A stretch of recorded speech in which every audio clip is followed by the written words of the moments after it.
Jackson pumps it back to full forward on the blind.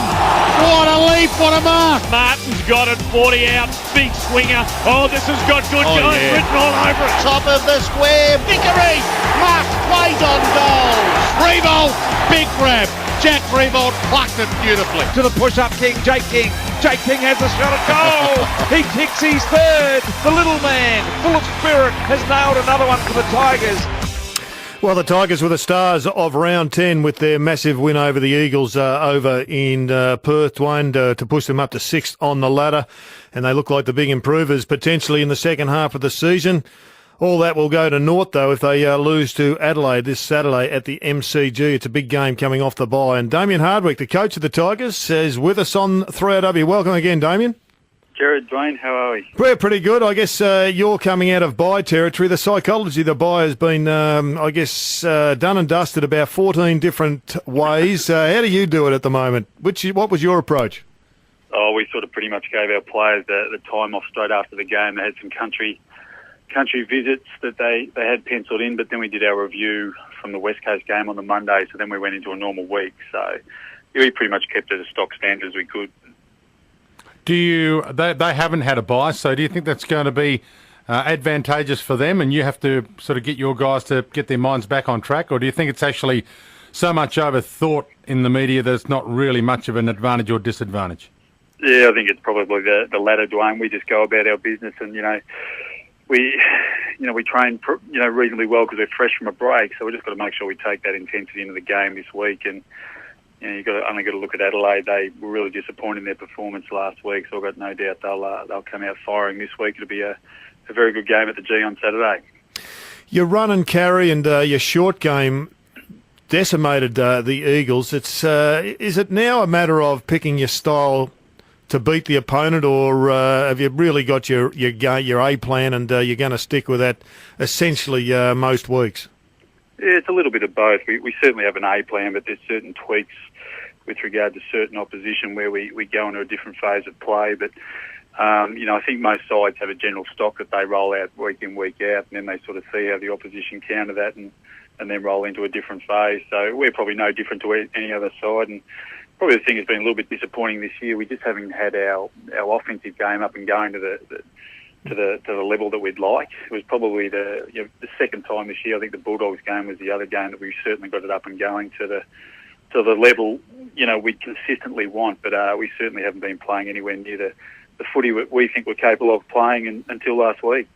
Yeah, but even still, Vickery and Jack Rewald, they haven't been big goal scorers this year. Last week it was your midfield, from memory, that kicked a hell of a lot of goals. But Rewald was very important, albeit I think he only kicked a couple.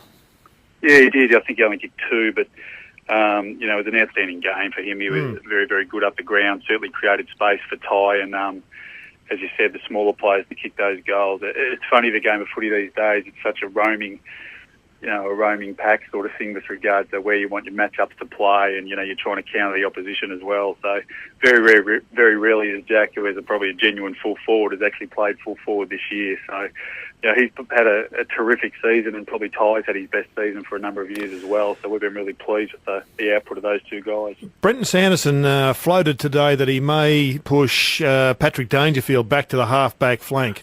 When you heard that, did you say, I dare you?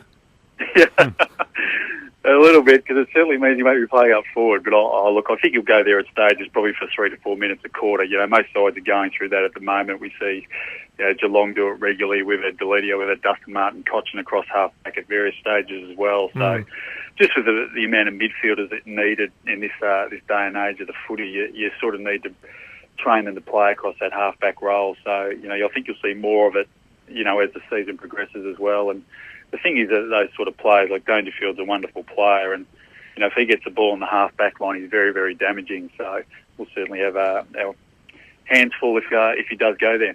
Jared and I were talking about midfielders' rest earlier on, whether or not midfielders can rest forward anymore, because there is such an intense responsibility when you're playing forward to still chase. Can you still do that, or has the game changed to the point where you have to rest your midfielders off? Yeah, like last year was a real strength of ours with our mids pushing forward. We probably haven't done it as much this year, probably twofold. The reason being is we've been really happy with our three three talls, but like you said, Dwayne, the intensity of the game is we've noticed has increased again.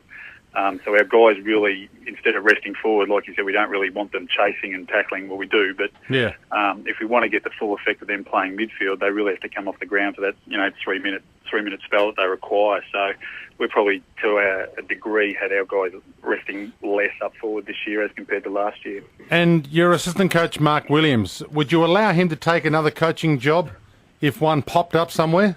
Oh, listen, I think every club would be in the same boat. If that did happen, he'd make a wonderful coach. He's outstanding with our footy club at the moment, and we'd obviously be very, very sad to see him go. But I don't think you can begrudge anyone that certainly gets an advancement in life, and whichever club did want to have him, I'm sure they will have a fantastic coach nonetheless. What if it was mid-year? Would you let him go?